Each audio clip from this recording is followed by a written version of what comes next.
Okay, so welcome everyone to the day one session 2.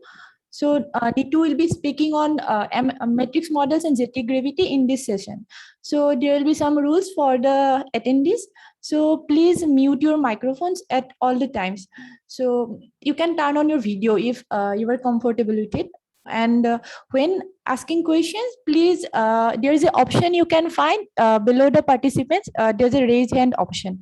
So you can use that option before asking the questions, and then the moderator will take care of the question, and he will lead the question to the speaker. And if you feel free, you can turn on your video also in asking the question, and after you got the answer, you can lower your hand. Okay, so if you can't unmute, then you can post your question in the Slack channel. So there is a channel dedicated to Neetu in the Slack, so you can post your question in the channel also. Okay, so mode for this session will be moderator is Suman and scribe is Arindam.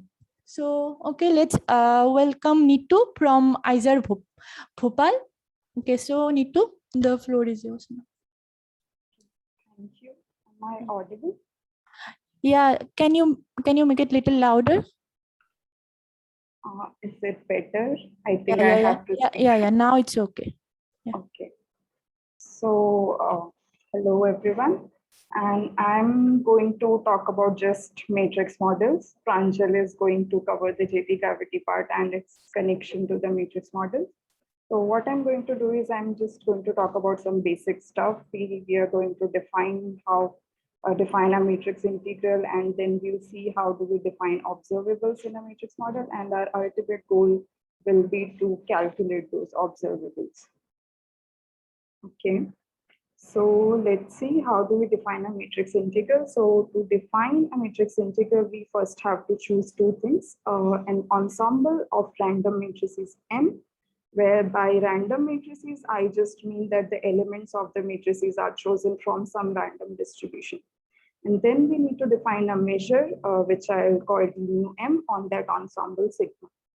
Now let's first talk about the ensembles. So there are three different types of ensembles for random matrices. One is the Gaussian orthogonal ensemble, when you choose your matrices to be real symmetric matrices. Then if you choose your matrices to be complex Hermitian, then your ensemble is a Gaussian unitary ensemble. And if you choose your matrices to be quaternionic Hermitian matrices, then your ensemble is a Gaussian symplectic ensemble. Now, once you choose your matrices, then you can diagonalize your matrices with this angular radial decomposition. Here, this capital lambda is just the diagonal matrices with all the eigenvalues, which is called the radial part, and U is called the angular part, which belongs to some compact Lie group, and it depends on what ensemble of matrices you choose. So if you choose your matrices to be real symmetric, then your U belongs to an orthogonal group, and we call the corresponding ensemble to be a circular ensemble. So if you choose your matrices to be complex Hermitian matrices, then U is a unitary matrices, and you call your corresponding ensemble to be a circular unitary ensemble.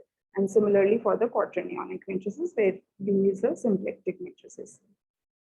Then let's move on to the measure. So the simplest measure that we can define is the Lebesgue measure, which is nothing but the measure associated to each of the element of these matrices. So this is a trivial measure, but while talking about the matrix model, we'll be interested in more non-trivial measures. So we'll have a measure of this sort, where we introduce this extra exponential piece, and then this V is referred to as the potential of the matrix model. So for most of the calculations, we'll be taking this V to be a power series potential. Now, can I ask a short Sure. Previous slide. Yeah. This DMII with this is this like the differential of MIJs, or like this is a measure of like this is a measure. You can define Lebesgue measure. No, I'm saying the differential of MIJ, or it's a function of MIJ. I mean, is it D of real part of MIJ, or D of, or it's a it's a actual function of Mij, not just the differential. No, it's just in case of Lebesgue measure, it's just a differential. Okay.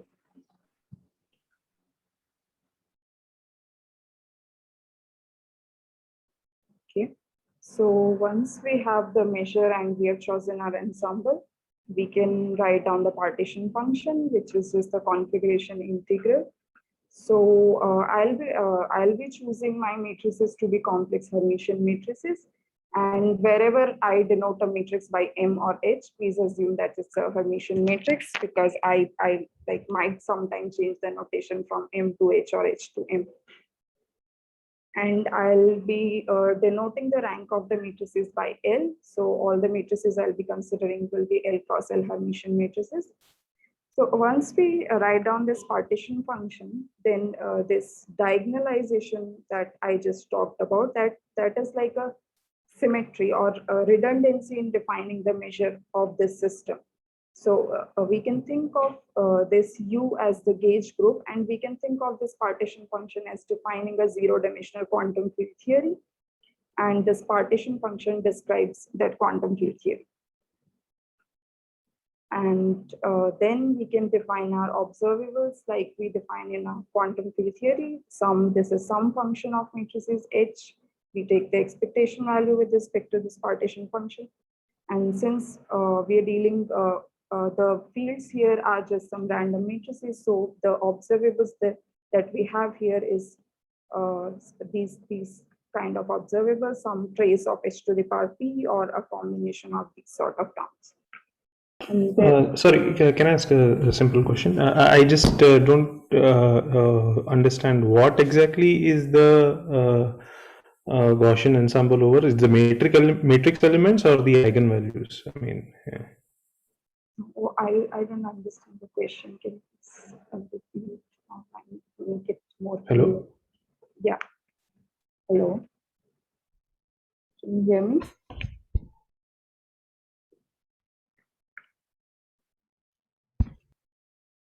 Hello. Hello. Sorry. Can you hear me? Yeah, I can hear you.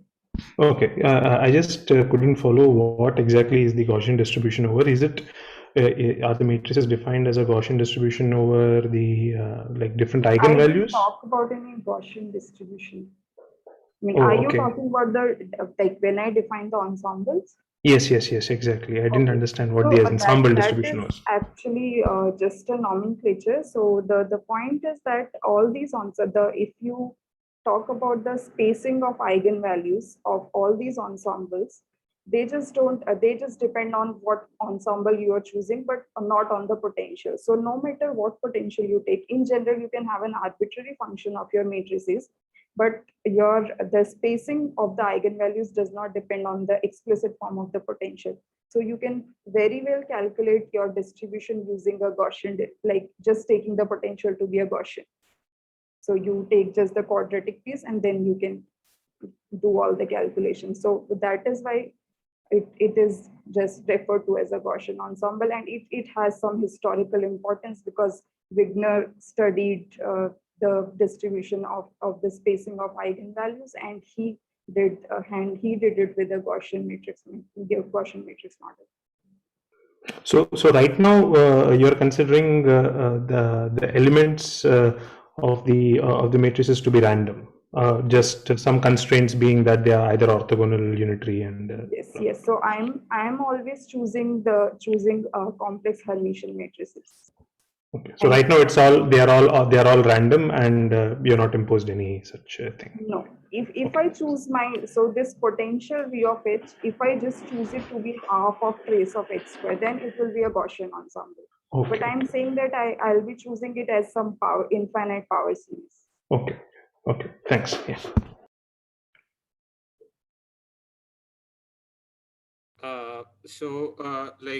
One thing about, so will you be telling us about how to get the specific explicit forms of DH, or as you had in the previous slide? Explicit form of DH. DH in the integral measure, basically. Like, I Okay, mean, so I'll write it down in terms of eigenvalues. I'll not derive how do we go from this to the eigenvalues, but if you want it, I can share the calculations or I can give you some references. okay, thanks. Sorry, can I just ask you a question? So can you just repeat what you said about having a Gaussian potential? You're saying that if I can take a generic potential and the correlators will not change? No, not the correlators. The spacing. If you talk about the distribution of the spacing of eigenvalues. Sorry, what is the spacing So, of eigenvalues? so you are talking about a matrix model. So your fields are some random matrices. And so to extract some information about your model, what you usually talk about is what is the distribution of eigenvalues or what are the eigenvalues. So Right. one of the properties that you can study is how are the eigenvalues separated from each other. So these sort of things are useful. For example, if you try to estimate the Hamiltonian of some system with some random matrices. For example, you have a complicated quantum mechanical system and you do not know what is the exact form of the Hamiltonian. So you try to estimate it with some random matrix and you write a random matrix model for this, basing it on the symmetries that you know. So you might know some of the properties of that system. You might know that what are the symmetries that system follows. So you put those constraints.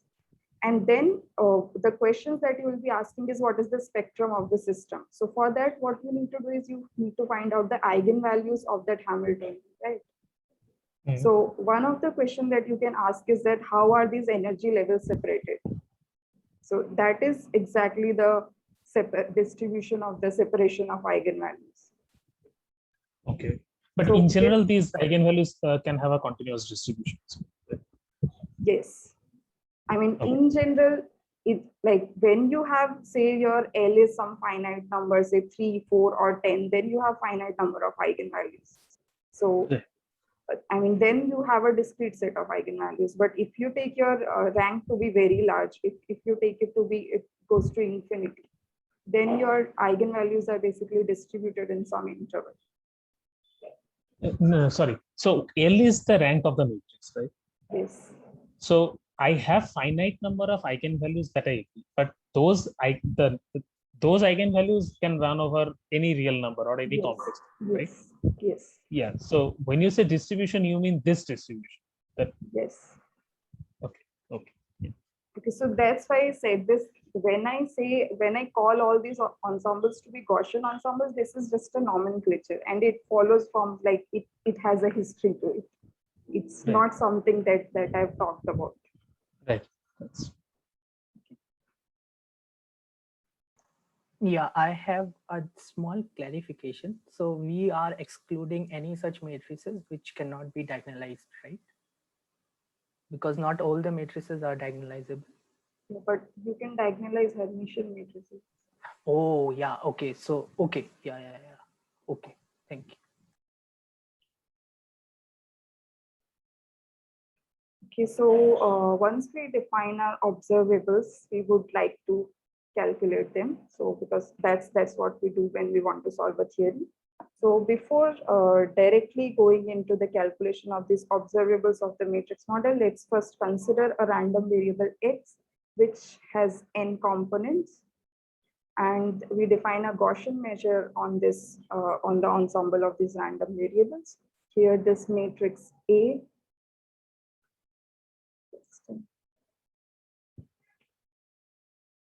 Okay, so this matrix A here is a real, invertible, and positive definite metric. And you might be familiar from your quantum field theory that when you have this sort of a quadratic term, that gives you the propagator of your theory. So when you have this kind of a term present here, then your propagator is given by the inverse of this matrix A. And then you can calculate all your correlators using Wick's theorem. So if you have n insertions of these variables xi, then the correlator is 0 if n is odd, and if n is 2, then it is just given by the propagator. And when n is greater than 2, but it is even, then you have to do all the pairings.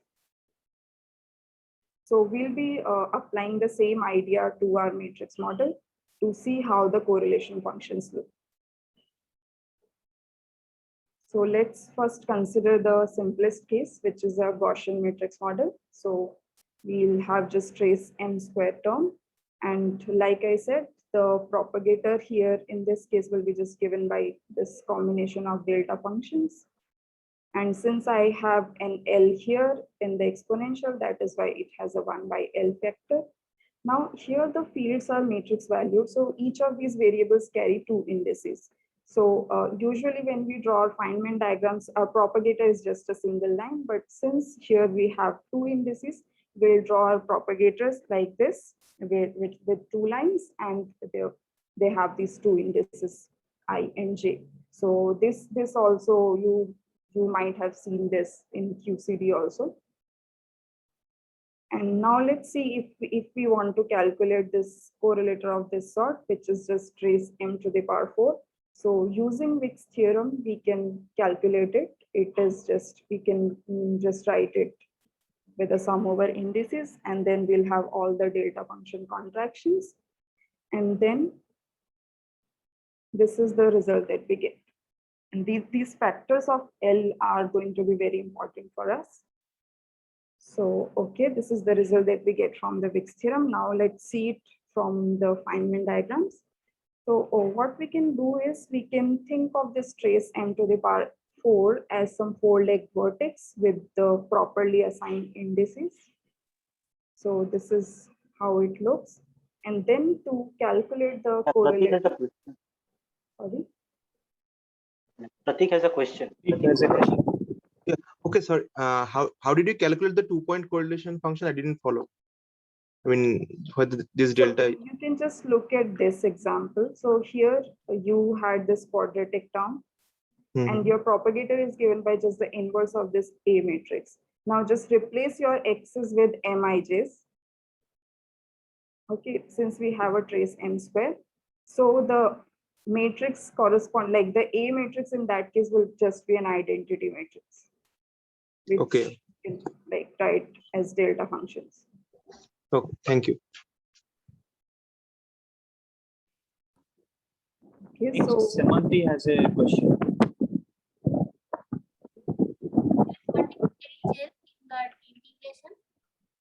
sorry, your voice is not clear. Okay, they are right. We'll write in chat. Okay, but somebody has to read it to me. I'm not following the chat. Okay, sure. Okay.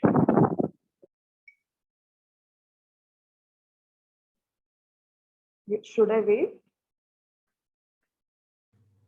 So the question is, what is H underscore L?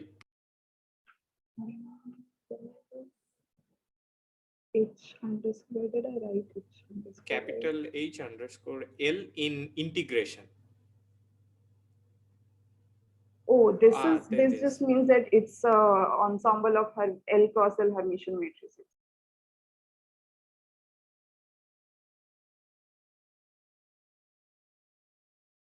Just a notation. Okay.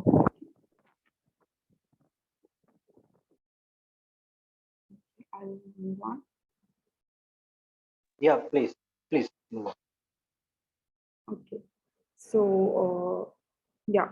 So now what we have to do to calculate this correlator is to draw all possible contractions of this 4-point vertex. So these I've drawn these diagrams. These are the 3 possible diagrams. And now we would like to calculate what is the order of L of all these diagrams. So each of the propagators, as we have seen, gives us a. Is there a question? Yeah, I have a question. Could you just explain like how you drew one of these diagrams, because I'm a bit weak in this QA. Sure. Thank you. So the thing is that you have this 4-point vertex. So what you can do is you can just say you join these two, and then you join these two. Okay, this gives you, so the first diagram and the second diagram are like, they look similar. It's just I've closed the loops this side. If I close them here, I get the other diagram. Okay, the third one is a little non-trivial. So Let me try to draw it.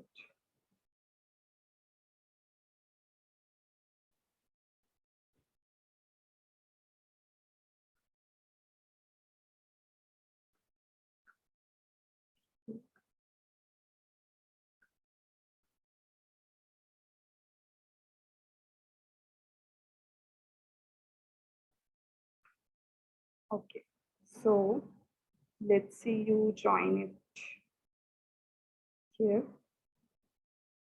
And you join this one also here. I'm drawing it very bad. I'll try better.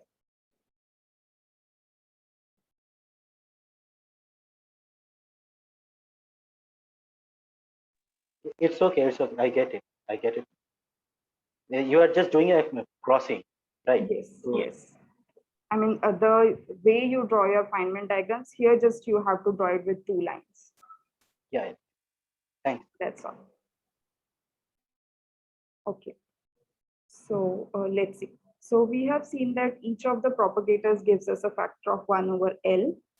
And so here, so I'm actually calculating the L times trace m to the power 4 correlated. So this, why I'm using this L will be clear in a moment. So so each vertex, since I'm drawing There this is a trace m raised hand. Saying something. Hey, Neetu. Neetu, can you hear me? Yes, I can hear you. So these graphs, are they in some correspondence with like the stuff you wrote on the previous slide? Yes. The three possible contractions. Yes, yes. Okay, these are so the 3 possible contractions. so how you're drawing those graphs is you're starting off with this. Let's say you take the first term, right? And what you're doing is you're just drawing these double lines, and then you're just pairing them up. Is that right? Yes, yes, that's right. Okay, all right. And so you get these 3 graphs from these 3 terms. Okay, all right, cool. Okay. So each of these vertices gives us. Also, sorry, I have one more question. Sure, Sorry. sure. Yeah. So this. Why are you computing the? I mean, why are you putting an overall L outside the trace m to the 4 guy Yeah, that it you will want be to clear. It will be Okay. clear. I have a purpose. I see. Subham has a question. Yeah, sure. No. I think I now see. I was just going to ask about the counting of L from the graphs. So I think she's going to explain. Yeah. Yes, yes. Okay. So each propagator gives us a factor of 1 over L, and each of the vertex gives us a factor of L. Now, when we have these closed loops when we contract to indices. So each of these contractions gives us a factor of delta. So we get factors like delta I or delta JJ. Whenever we get a contraction, we get a closed loop in the diagram, and that gives us a factor of L. Okay, so that's how we calculate the factors of L. Now, from this diagrams, let's see. So we have 3 closed loops in this diagram. So that gives us a factor of L cube. Now we have one 4-point vertex. So that gives us a factor of L, and we have 2 propagators. So that gives us a factor of 1 over L square. So the overall factor is L square. And similar for the second one. For the third one, we only have 1 closed loop. So that gives us a factor of L. We have 1 vertex, which gives us another factor of L. And we again have 2 propagators. So that gives us a factor of 1 over L square. So this is an order 1 diagram in L. Okay. Yeah, I have a question here. So, so these counting kind of looks like the standard Feynman diagrams of 4-point function, right? Yes. So these double are lines, they don't affect the counting anyway. So it is not like, I mean, they are always being connected pairwise. Is it possible that L goes to say J and K goes to I or something? I'm not sure if I don't understand your question. Yeah. What I'm asking is that, so there are these two. So take any of the lines that are getting input or output, right? So in the leftmost corner, there are these I, J, and JK and KL, these lines, right? So every time you're doing these connections, they are like I and J go together to some other end. So there is this parallel kind of thing that is present in this Yeah, diagram. because those I and J represent a single propagator. You can actually draw these diagrams with single lines also, but then you have to take care of the indices a lot. You will have to put two indices on one line. Okay. Oh, so they don't have any special correspondence, special meaning. They have a special meaning and they simplify things a lot. Okay, thanks. So this is the whole, like, this is the idea that Toop came up with. It's called Toop's double line notation, and it's really important. Oh, okay. Sorry, I didn't know it. Thank you. That's fine. Okay. Yeah, Akhil has a question. I am slightly confused. Why is the number of sum over indices and the propagators not same? Why should that be? Isn't the sum of indices like same as the number of independent propagators? Oh, when you say propagators, you probably mean the double propagator. Oh, okay.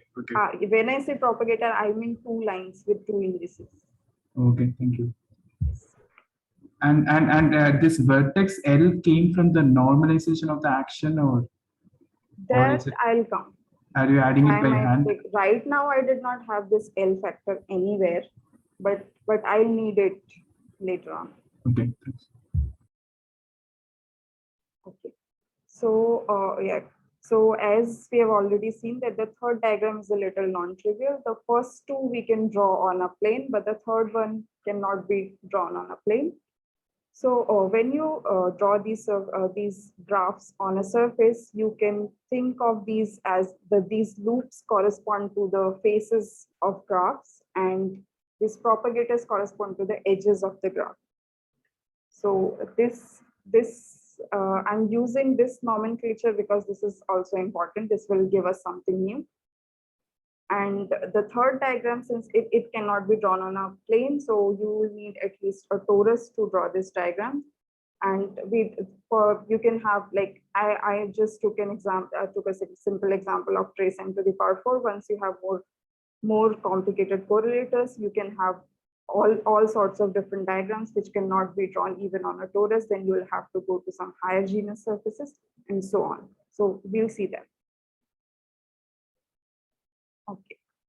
So let's say we have a graph with E edges, E vertices, and F faces. Then the factor of L, as we have seen, is given by V minus E plus F.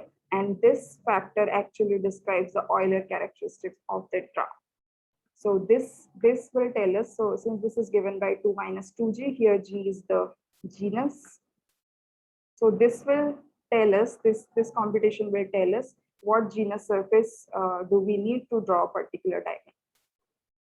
And we can also see it from here that the leading order diagrams will correspond to G equal to 0, and those are the planar graphs. Rohit has a question. Please. Yes. Yeah. Does this L correspond to graph Laplacian by any chance? Sorry? Graph Laplacian. Does it L correspond to graph Laplacian? What is that? I don't know. I'm sorry. Sorry, I mean you are using edges E, V, and so you are using graph definitions from graph theory, right? So I thought maybe you are using Laplacian. My bad. But I'm not familiar with that. Sorry, sir. My bad. Okay. I mean, I can check it later, but Yeah. I am not familiar. Okay, thank you. Okay. So there's a theorem due to and Pips, which says how can we calculate these correlators as sum of different graphs. So if we have a correlator of this sort, So I'm just here will be concerned with the factors of L, or here what I'm denoting with N. I'm sorry for that. So whenever I use N, just assume that it is L. So L and N, M and H, these are the same things. M and H are same, L and N are same for me. So yeah. So when we want to calculate this sort of diagrams or this sort of correlators, so what we have to do is we have to sum over all graphs G with n vertices of, so this m to the power pk will tell us the legs of a particular vertex. So for example, for trace m to the power 4, we had a 4-point vertex. So pk determines what sort of vertices do we have.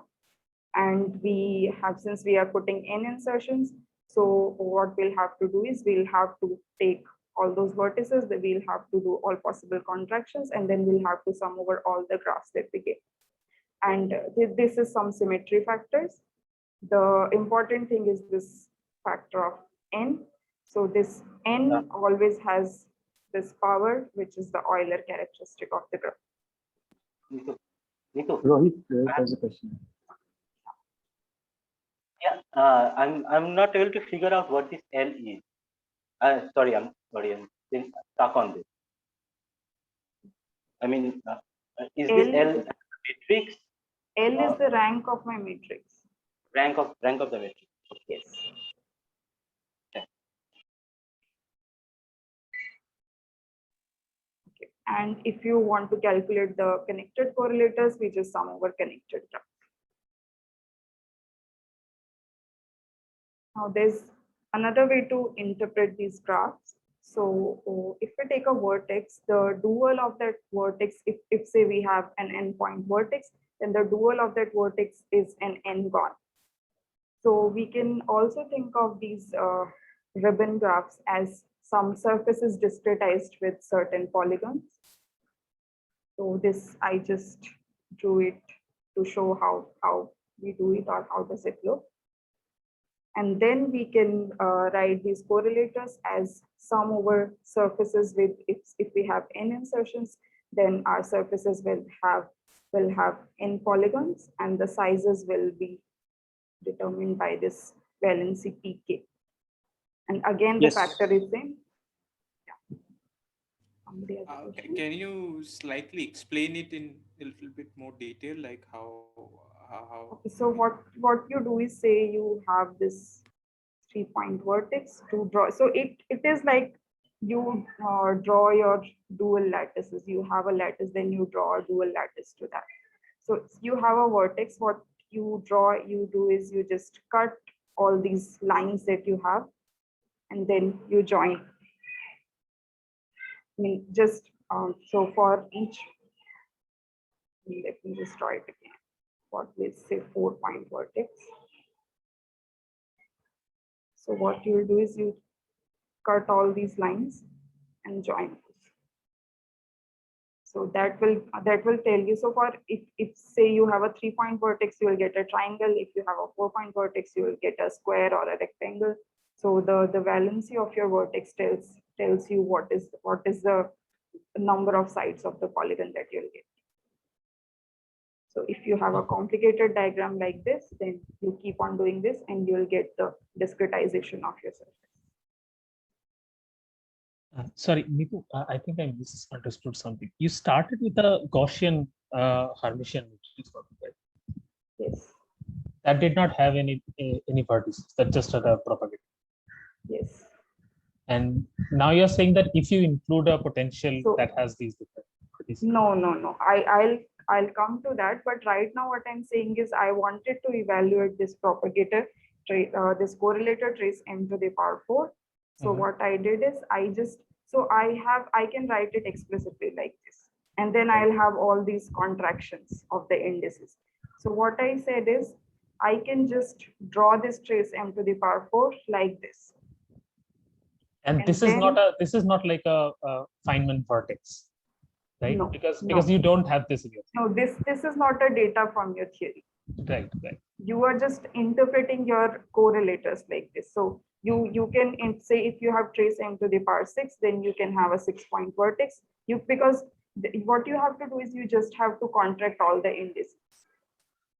Right. So this way will be useful for us.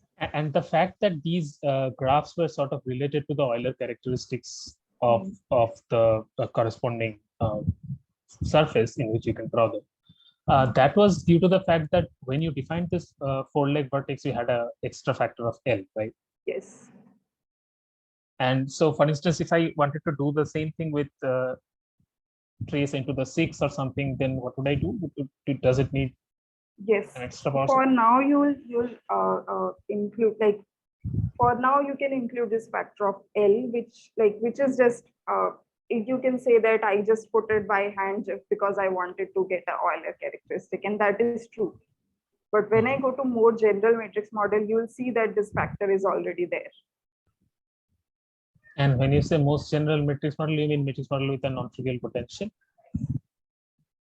Oh, okay.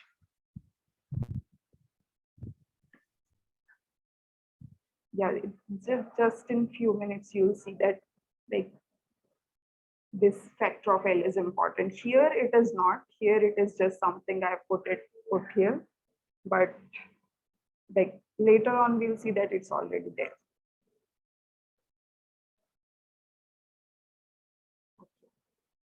So now let's. Sorry. And can you just remind me what is the valency? What was the valency? Oh, it's just the number of legs. Oh, okay. Now let's talk about a more general potential. So we were talking about just the Gaussian matrix model, which only had this piece. Now we include this infinite power series. And now we want to evaluate the correlators in this matrix model. So let's first write our partition function, and we define our partition function as a formal integral, which just means that we can do a Taylor series expansion of this exponential and we can exchange the integral with the summation. That is how we define a formal integral. So as I said, we can do a Taylor series expansion of the exponential, and doing that, we can just write this partition function as expectation values of some correlators.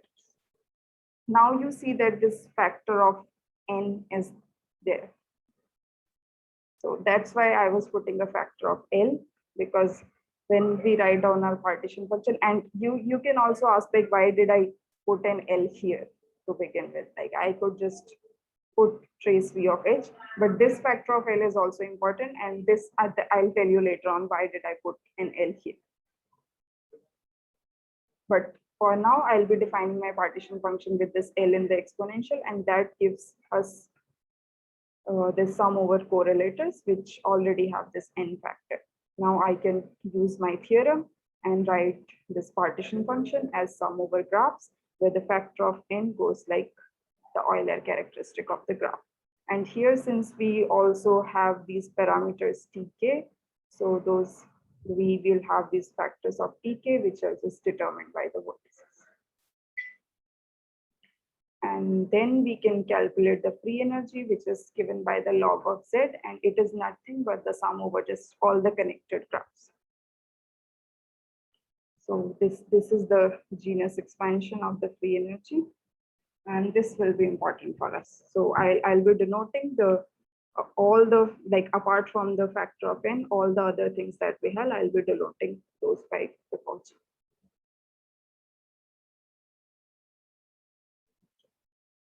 And similarly, now we can have some extra insertions in this integral. So right now what we have evaluated is just the partition function, but we can have some insertions in this partition function. So say we have some function of h, and we want to evaluate the expectation value of this function. Then what we'll do is, whatever insertions, whatever or the vertices, so we have already seen that if we have, say, trace h to the power mu I sort of a term, then we can interpret it as a mu I point vertex. So, but since the vertices that come from here and the vertices that we are drawing from here, those two are different type of vertices. So to differentiate those, what we do is we mark these vertices. And this, so like if we would like to draw a dual graph, these insertions will correspond to some marked new icons. So, so that we can differentiate the two different types of vertices. So if we want to evaluate a correlator of this sort, then it is again given by a sum over surfaces which are discretized with these whatever number of insertions we have, those number of polygons. But now we have an infinite number of vertices coming from here. So this sum here is over all the discrete surfaces with n marked faces and an arbitrary number of unmarked faces. These n marked faces correspond to the insertions that we have from here. Okay.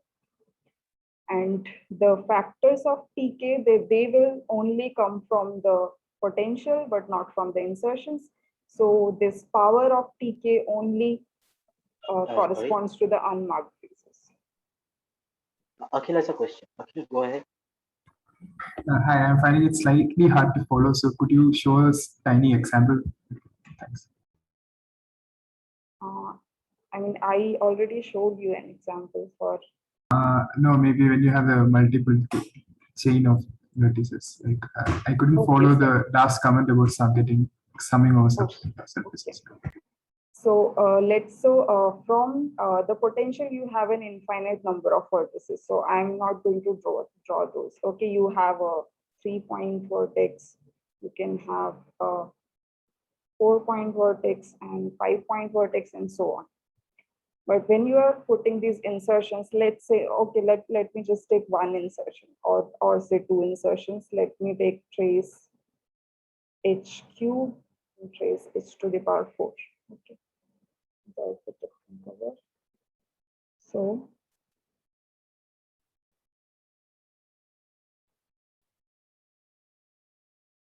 okay, so here, I mean, these red color vertices are infinite in number, but these yellow vertices are finite. It depends on what insertions you are taking. Now, what you have to do is you have to draw all possible contractions of these. So let me just try to draw one of these. Let me just connect this to this. So this to this. I'm just drawing it randomly.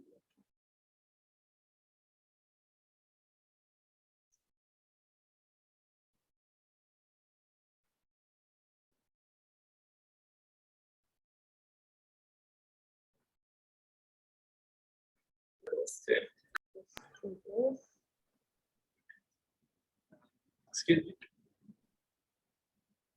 This is. Can you hear? Yeah. Somebody has a question. Yeah. What is the TK there? Right. TK. Okay. TK are the potential is TK h to the power k. These come from the potential. These are some parameters which are there in the potential. Okay, so this is a weird looking diagram that I've drawn, and I've drawn it pretty bad. So now when you, okay, now you can draw a dual diagram of this. For that, what you need to do is, okay, I don't think I'll be able to draw it like, since I've drawn it so bad, so it will be difficult, but let me just try. So we draw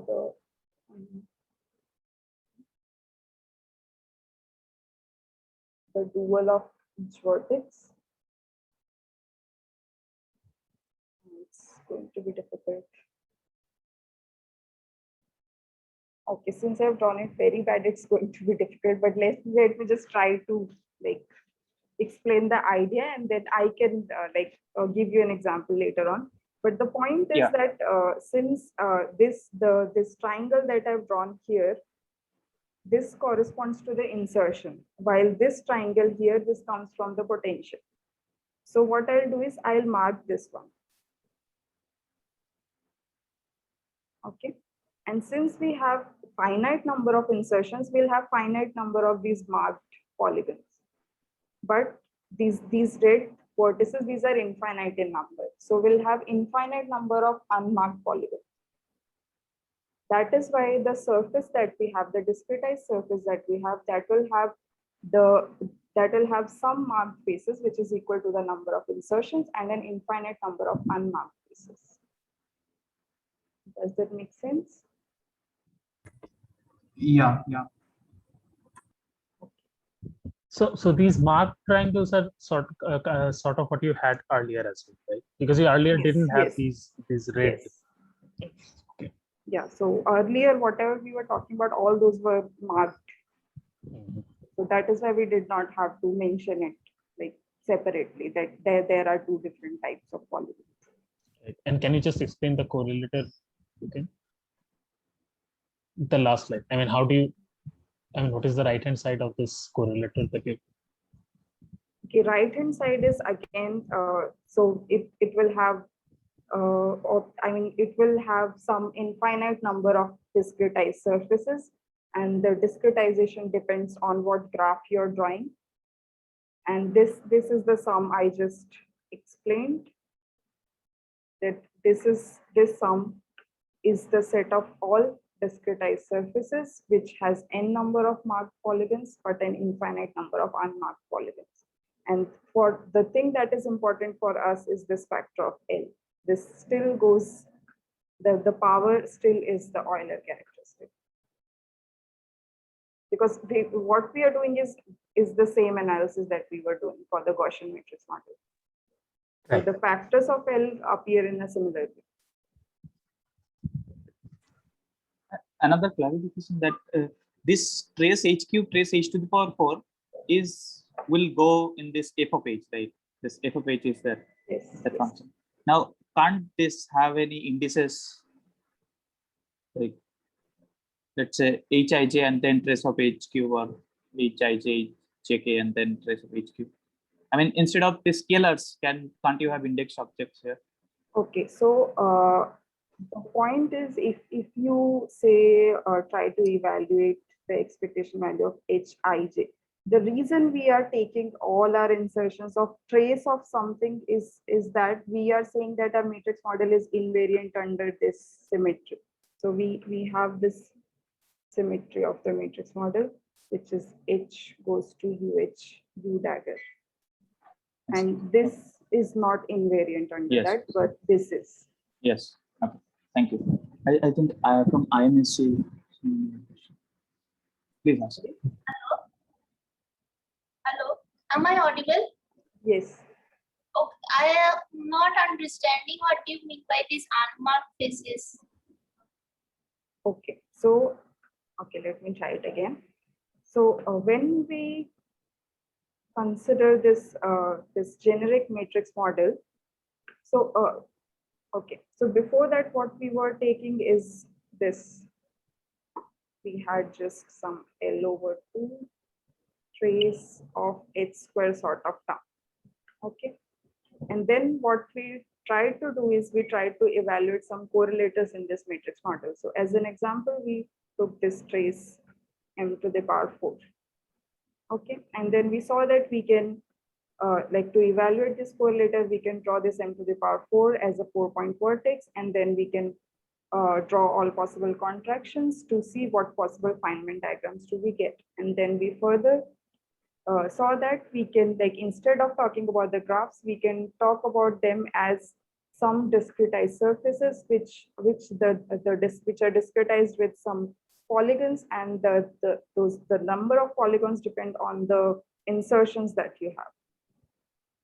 So here now what we are doing is we are taking some generic potential. So we add some extra terms to this trace h square. And now we want to evaluate the expectation value of some arbitrary function of these matrices. Okay, so this is what we want to evaluate. Now, what we are going to do again is we are going to do the same thing that we did for this. But here what we have to take care is that, so we'll have an infinite number of vertices coming from the potential. So those vertices here, say in this graph I've drawn with a red marker, and then we'll have some other vertices coming from this insertion f of h. So I've drawn this with yellow here. Okay. Now when you draw all possible contractions, then to draw the discretized surface, what you do is you draw the dual polygons of these vertices. Now, what I'm saying is, since your insertions are different than the vertices coming from the potential, to differentiate those two, what you do is whenever you draw a polygon dual to a vertex which is coming from the insertion, you mark it with something. Okay, And so, those are the marked faces. so if where are the trace terms in if these Sorry? fractions were coming from trace, right? Like I didn't get it. Can you please repeat? the contraction of indices that were coming from the trace, right? Yes. So in FH, where is the trace then? Oh, f of h is some arbitrary function, but right now I've written it here. I mean, it is this sort of a function. I have some n insertions of trace h to the power mu1, trace h to the power mu2 up to mu n. So this is the form of f of h. Okay, thank you. A question Okay. in the Slack channel. This is by Aranya. This is by Aranya. I have a naive question. The treatment is very similar to the large N gauge theory calculations of planar and non-planar diagrams and so on. Is there an obvious way to see the relation between the matrix models and large N gauge theories? I can see the correspondence between the N of the large N and the rank of the complex Hermitian matrices. But will you be talking later how or if they are related? Okay, I mean, he has actually answered his question himself. This is exactly, I mean, so if you talk about a particular gauge theory, then yes, you can talk about a dual matrix model. But yeah, so and the relation is, yeah, as he himself said, it is clear from the large N expansion that we have a similar type of N expansion, that N, if you have some gauge theory, then this N corresponds to the rank of your gauge group. And there exist, of course, there exist a lot of connections between matrix models and gauge theories, for example, the Yang-Mills theory and with string theory. So that there are a lot of gauge theories which can be written, which can be studied through some matrix model. So, but yeah, I'm not going to talk about that. And anyway, I mean, this whole course is about JT gravity and matrix model. So you are definitely going to see one example of that. And this expansion is really the key. Is that fine? I think it was in Slack, so I get it. I guess it's fine. Akhil has a question. Okay. Hi. Also, could you again remind me, why are we talking about this dual graphs at all? Like, we could just count the vertices and so on. No, like I didn't see the advantage in that. And also, like for the here, I mean, when I'm talking about this generic matrix model, you see that we can just mark these polygons with, I mean, we can just think of these graphs as some surfaces which have some marked polygons, and yeah, in a moment you'll see that is also something which is important. Also, could you also show me how does the dual graph look for the non-planar diagram you had for the 4 vertex case? That will be difficult for me to draw. I actually haven't seen it and I haven't tried drawing it. So right now I cannot do that. Even just the one cross vertex and the just the obvious 8 and the non-planar guy. You want me to draw the dual graphs for these? Yeah, because I can't kind of imagine it. Thank you. That we can do. Actually, it will be very simple for these. It's just this. And same for the other thing?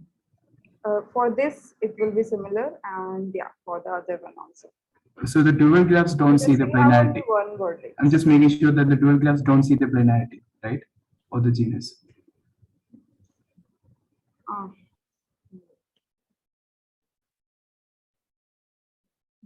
Yeah. Yes. So we're talking about dual graphs just to make it more visual, I guess. So there's no obvious combinatorial advantage. But when we go here, I mean, so like just in the next slide, you'll see that the drawing these marked polygons, it helps us like write the genus expansion of all these correlators in a very nice way. But you just told me the planar and non-planar graphs have same dual graphs, right? So that's my kind of confusion here. Sorry. Okay, wait. I'm sorry. I think I said something wrong. Okay, the point is that when you're okay, I see. Yeah. So these two graphs you can draw on a plane, right?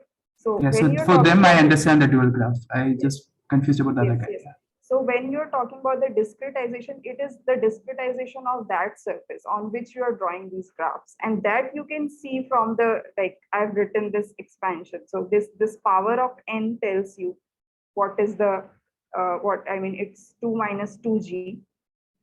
So this tells, so see when you are writing this power, what all you need is the data from your matrix model, right? And the correlator you are evaluating.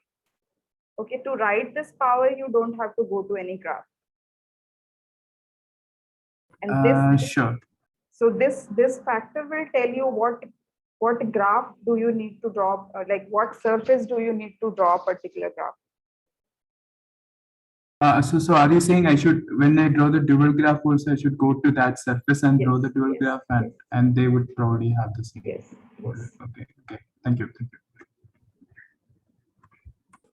has a question. Yeah, sorry. I just want to get a sense of your conventions. If you go back to the question Akhil was asking for the propagators, the 4-point, the trace n to the power 4 question you were looking at.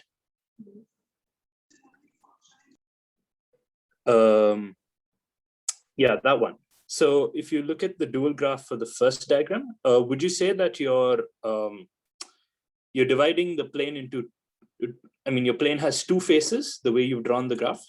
I mean, the way you've drawn the dual graph?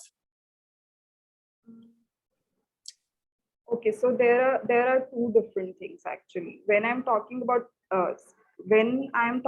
these graphs, and when I'm talking about the discretized surfaces with polygons, those two. If you're trying to match the number of loops or the number of faces of the graph with the number of polygons, that does not match. I understand that. I'm just trying to get a sense of the conventions for the dual graph for the discretized surface that you're drawing. Yes. So right now, would you say that you have discretized the plane into like two faces parts? Yes. Okay, cool. Thank you. Just as a comment, you probably mean you're drawing the planar graph on a sphere. I mean, is that the kind of thing? Sorry? I mean, the planar graph is not on a plane, but on the sphere. I mean, is that what? Okay. It wouldn't make too much of a difference, right? Like you could, in this case, you can both.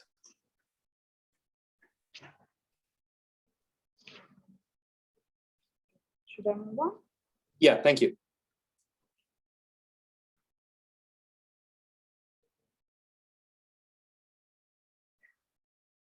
I have half an hour. Yes. Okay, so this was the form of my function f of h. Now I'm going to do a little manipulation with this. What I'm going to do is I am going to multiply it with this factor. And so what does it do for me is it changes the Euler characteristic from 2 minus 2g to 2 minus 2g minus n.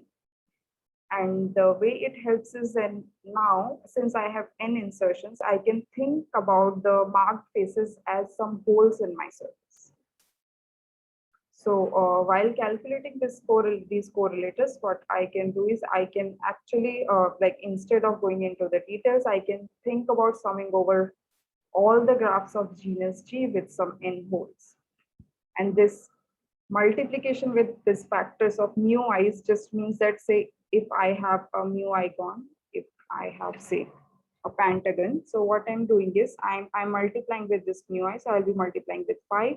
This will just mean that I'm counting this marked face 5 times, which just means that I'm counting each of these edges. So I'm sort of marking the boundary of this polygon. And we'll interpret this marked boundary as some holes or punctures on a genus G surface. So ultimately what we have is the sum over all discrete surfaces with n marked faces, and with n marked faces which we are marking the edges of, and we count them as holes. And and then we calculate the Euler characteristic. And finally, we can write a genus expansion of our correlator like this, where the n goes like 2 minus 2g minus n. Okay. So this genus expansion holds for all the observables of this sort. So this Neetu, is the boxed equation should be chi tilde, right? No, it's chi, because this chi is 2 minus 2g minus n. Oh, okay. All right. What is chi tilde then?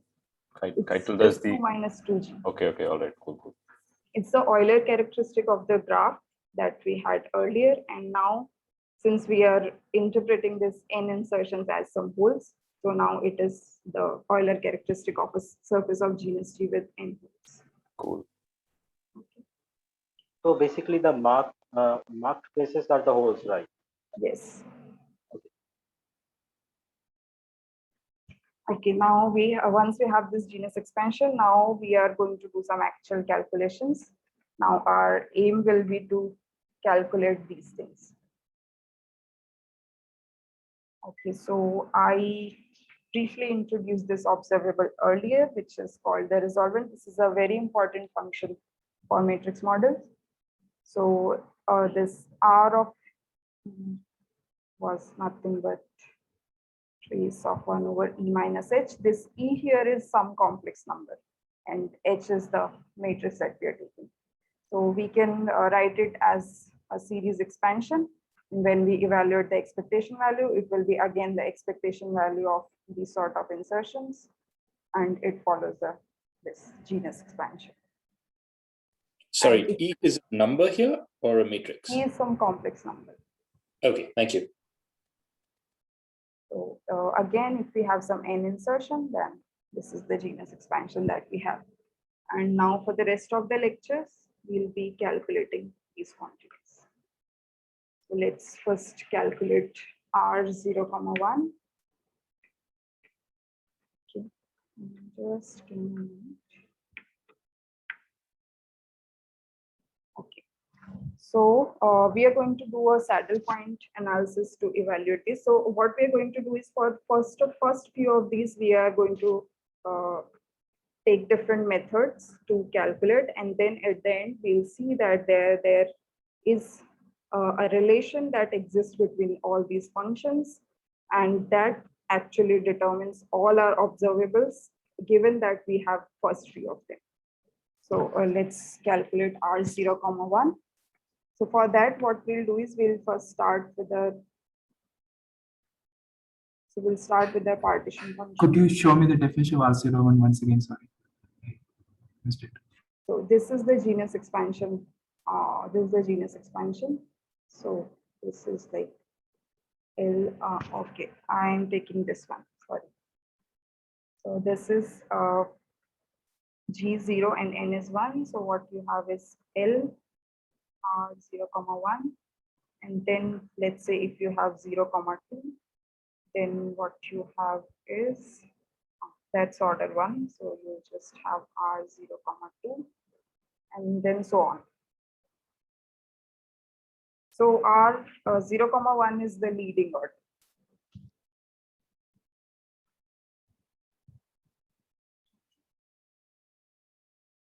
Is that fine? Could you explain a bit more on what are we trying So to do? the power of L is 2 minus 2g minus n. So what is the highest power that you can have? And you can say that G0 n is 0, but then that's nothing, that's just the partition function. So you have to have at least one insertion. So the leading order is G, n equal to 0, 1.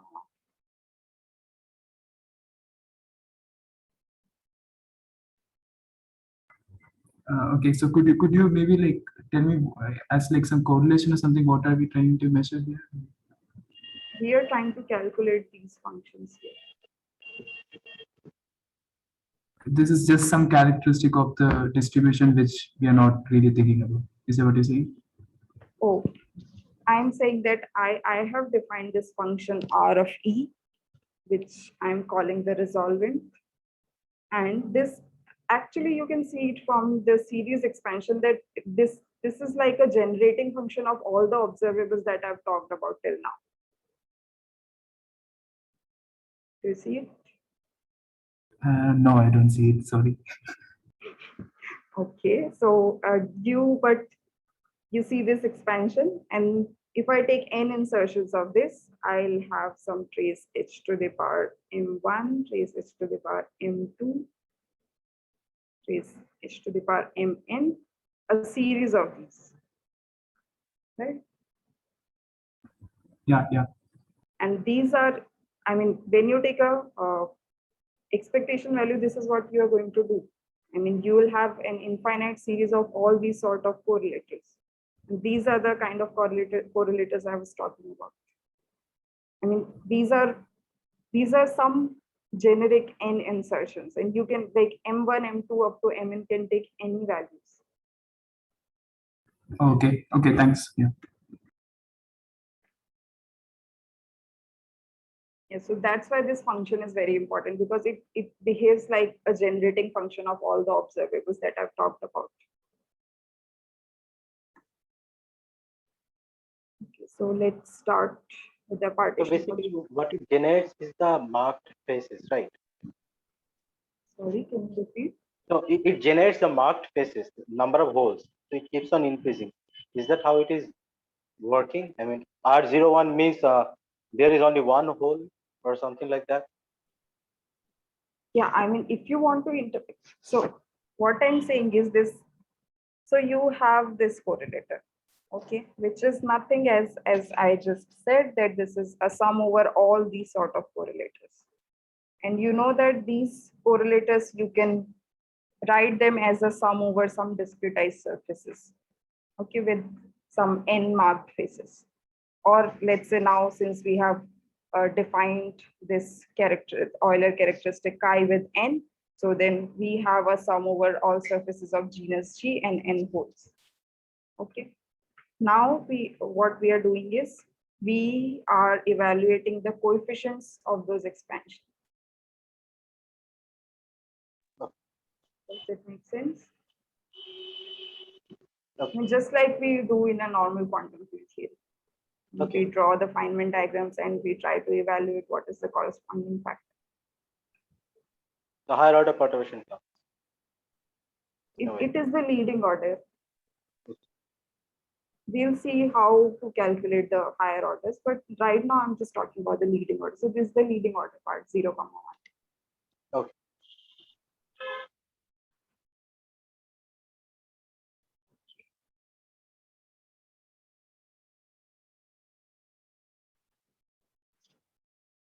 So now we'll go to the eigenvalue basis. We'll do a diagonalization of this matrix. This lambda is the diagonal matrix. Okay, and I am not going to do the calculation for how the measure looks like in terms of eigenvalues, but if any one of you is interested, I can share the calculations later. So this is some factor that I'm writing outside. And then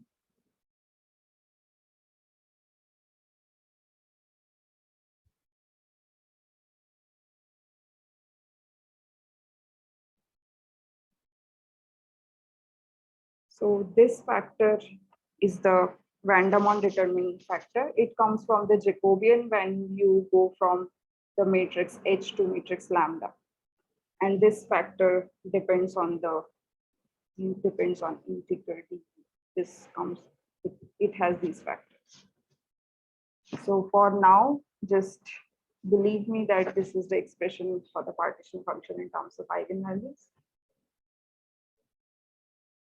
Okay, so what we're going to do is, so this, yeah, So let's just leave the measure here and take all the factors in the exponential.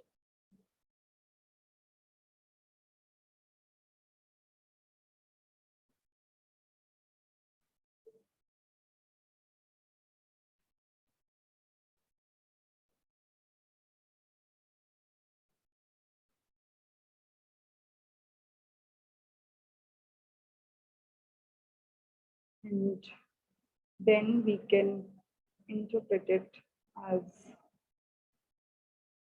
some path integral with an effective action or the effective potential, whatever you like to call it. Okay. So this S effective, you can figure it out from here. I've just put out some factor of L square from this whole term. Now let's see how can we interpret this. So this, say we have this L number of eigenvalues and they are sitting in some potential V of lambda I, which we have introduced. Now, if you look at this term, this is like a Coulomb repulsion term in one dimension. So if you have some charged particle. There is a question in the chat by Akhil. Doesn't the power in the determinant depend on the ensemble, some vague memory? Yes, it does. Oh, so did you already assume some ensemble? I didn't get why I missed that. Okay. Yeah, I'm working with complex Hermitian matrices. So I'm taking Gaussian unitary ensemble. Thank you. So this factor is lambda I minus lambda j to the power beta. Beta is a factor which tells me which is the ensemble I'm considering. So beta equal to 1 corresponds to real symmetric matrices, beta equal to 2 corresponds to complex Hermitian, and beta equal to 4 corresponds to quaternionic matrices.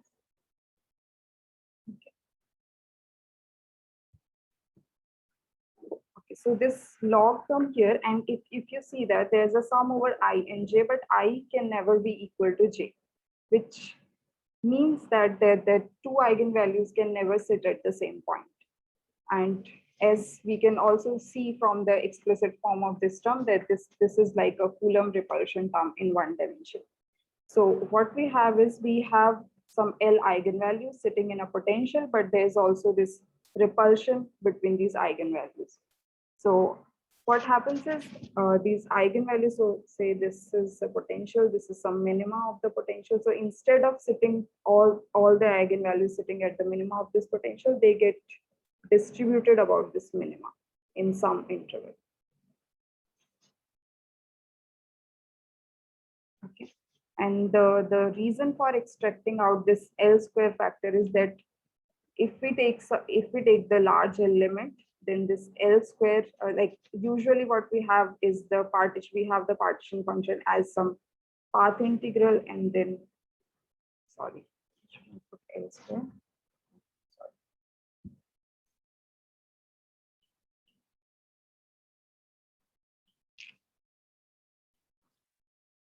So we there is a have question in the chat.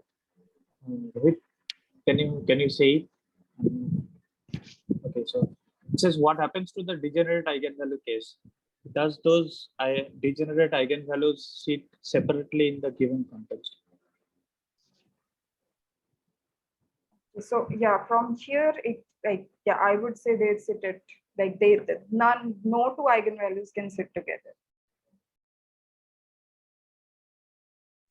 So even if there is a degenerate case, even then the eigenvalues will sit separately. Yeah, so the confusion is that one is the value of the eigenvalue and the other is the distribution of these eigenvalues. So those two things are different. So by eigenvalues you mean the distribution? I didn't get this. By eigenvalues you mean the sampling from the distribution. Is that so? I'm still not understanding. I'm sorry. I think this is the What distribution of the distribution? eigenvalues, right? Yes. It's a distribution of the eigenvalues, right? Yes. Yes. So in a degenerate case, it will be like a flat line or something. If for that particular portion. Okay. I do not know what I mean. I still cannot like understand what exactly is your question. But the point is that we actually do not know anything about like right now we do not know anything about the eigenvalues. I'm saying that I'm taking some random matrix and our goal is to find out some information about the eigenvalues. What can we say about the eigenvalues? That is the thing we are trying to do. That is our ultimate goal. Sorry, can I make a comment? Sure. Yeah, so I think there is no degenerate case. I mean, I think since there is level repulsion, I mean, because of this log lambda I minus lambda j, I mean, two eigenvalues cannot sit on top of each other because of the presence of this potential. So it's always the eigenvalues get repelled. I mean, yeah, so there are no degeneracies. That's what I understood. Yeah. Sorry, but this is complex Hermitian matrices, right? Yes. So is, for instance, identity matrix part of the ensemble? Will be. But identity matrix has all the eigenvalues same, right? It's one.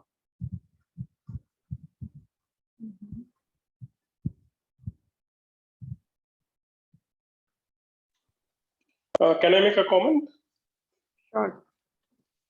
So I think the point is that you are drawing a random matrices from the ensemble of this complex Hermitian matrices. And now the question you should ask is that what is the measure of drawing a complex Hermitian matrices which has degenerate eigenvalues?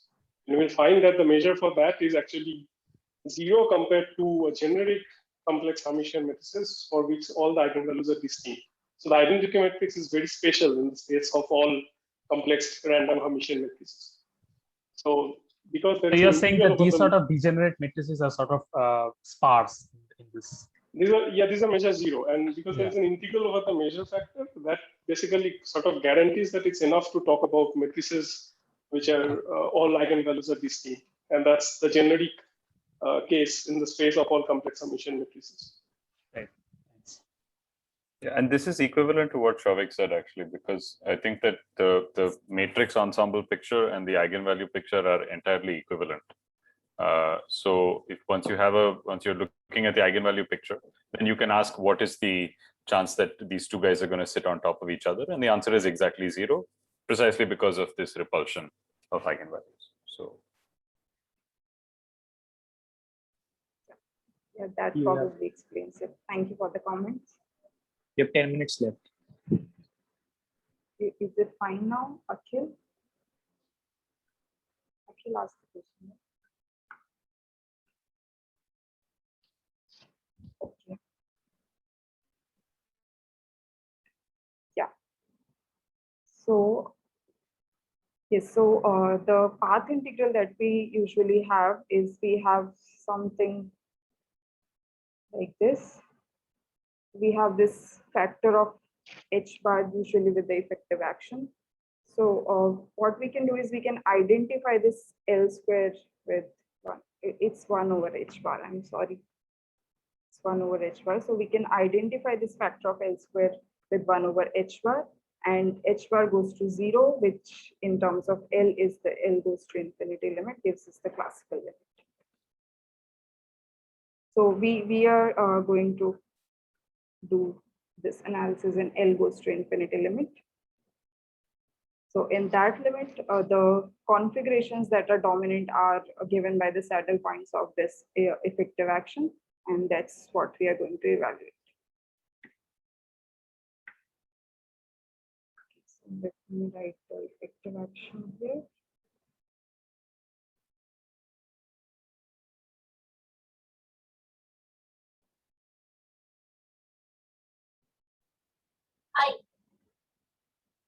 I have a question. Yeah. So L was the rank of the matrix, right? Yes. So okay, so that will go to 1 by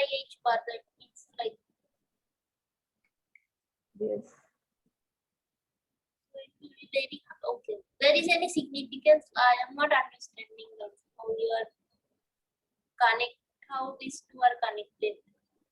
I'm just saying that usually when we write a path integral, we have like in the exponential, we have this factor of 1 over h bar with the effective action. And when we say that h bar goes to 0 is a classical limit. But here, like to begin with, I do not have any h bar. So what I'm saying is I have this parameter L, and this is in my hand, what I want to choose. So what I'm saying is I can identify this L square with 1 over h bar, and h bar goes to 0 is the L goes to infinity limit, which I'll call is my classical limit of the matrix model.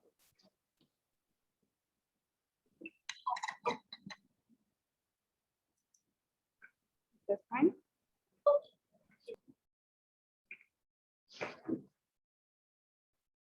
Okay. So this is the effective action, and the sum, each sum over I and j from 1 to L is will be of order L. So we can see that this whole quantity is of order 1. And this is where that is why I introduced this factor of L here in the partition function, because I wanted this to be an order 1 quantity.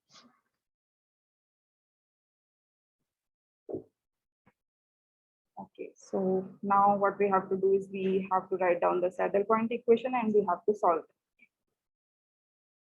it. This will be a saddle point equation.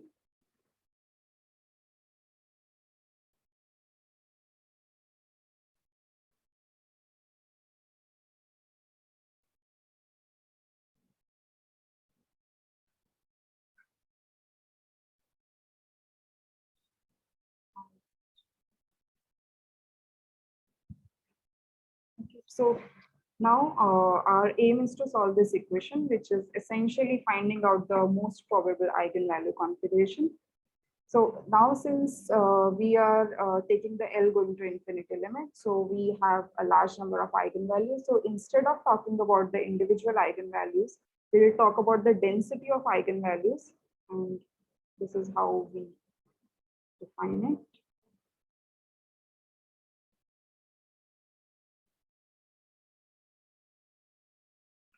So this is just a sum of delta functions normalized with the total number of eigenvalues. So you can think of this as, so if you consider a charged point particle, the charge density of that is given by a delta function. So you can think of this in a similar way.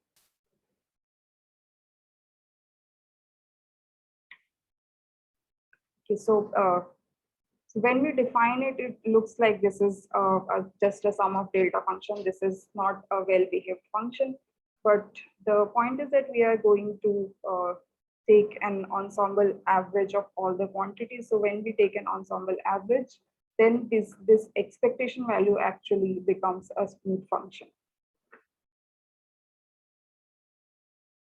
Okay, so actually, before solving this equation, I'll just talk a little about the resolvent. So this is the one thing, the eigenvalue density. And now let's talk about the resolvent. So this is how we define it. I can write it in terms of eigenvalues.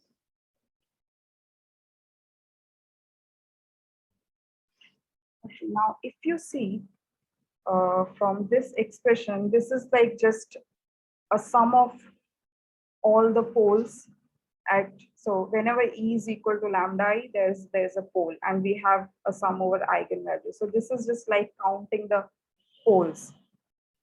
So this function, and this has poles exactly at the support of our eigenvalue density.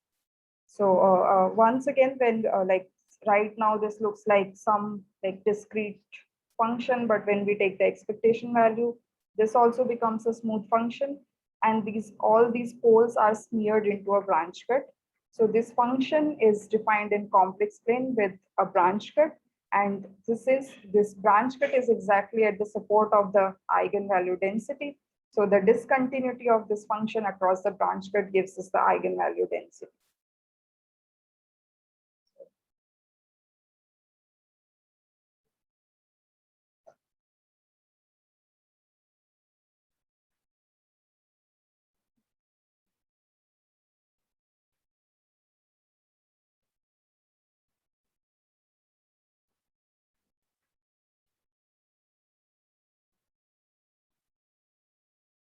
So we can either solve for eigenvalue density or the resolvent.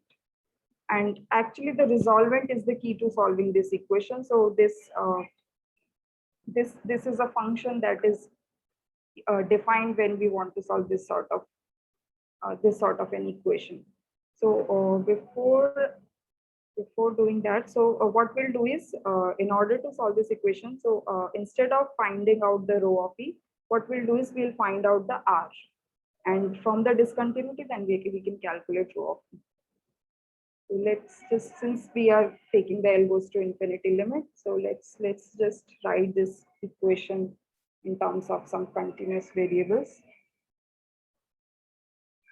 Let me define this X. And lambda it becomes some function of X.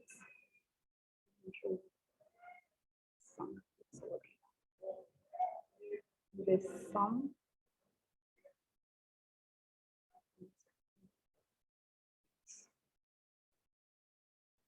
and then we will also define this larger limits of these functions. This is our leading piece, which we know is R0, 1. And we can, so we wrote it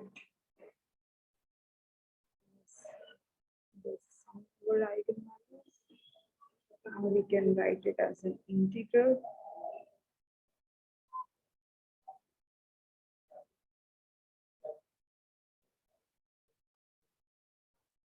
This rho 0 lambda is also the larger limit.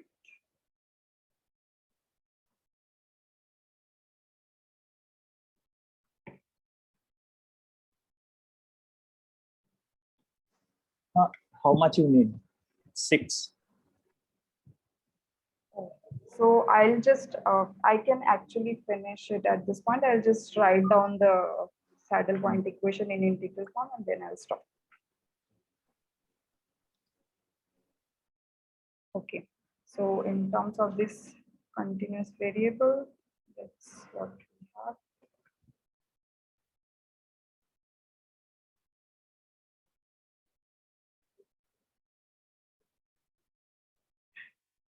So this P here denotes the principal value integral.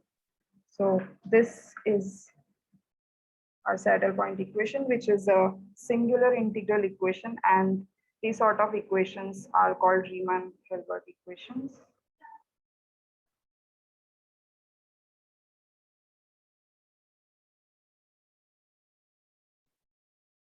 And to solve these equations, we actually define these functions which we are calling our resolvent. So we'll see in the next lecture how to evaluate, like from now on, we'll be just calculating these functions R0, 1 and the higher orders. And just one more thing, then since we have this definition, so from this definition, we can write V prime of E in terms of resolvent.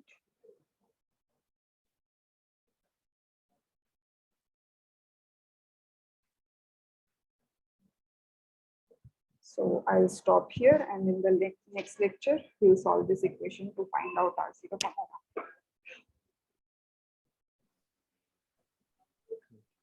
Thanks, Neetu. And please ask your questions and raise your hand, and then we'll take the questions. Okay, so we have a question from Akhil.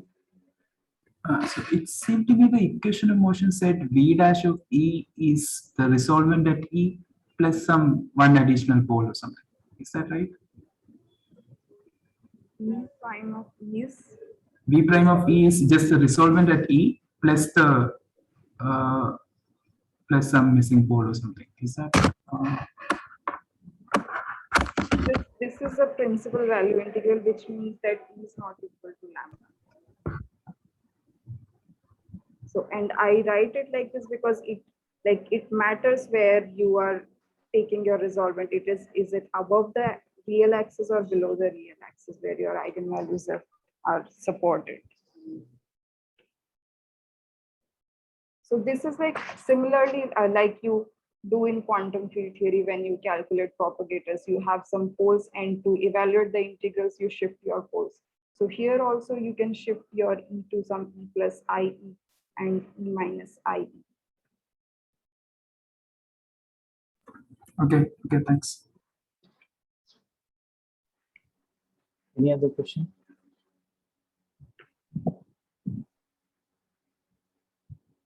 I would like to say one thing.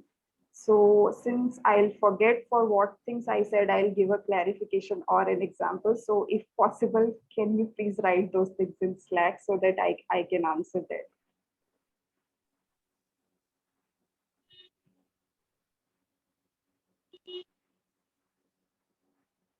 Yeah, sure. We'll try to do that.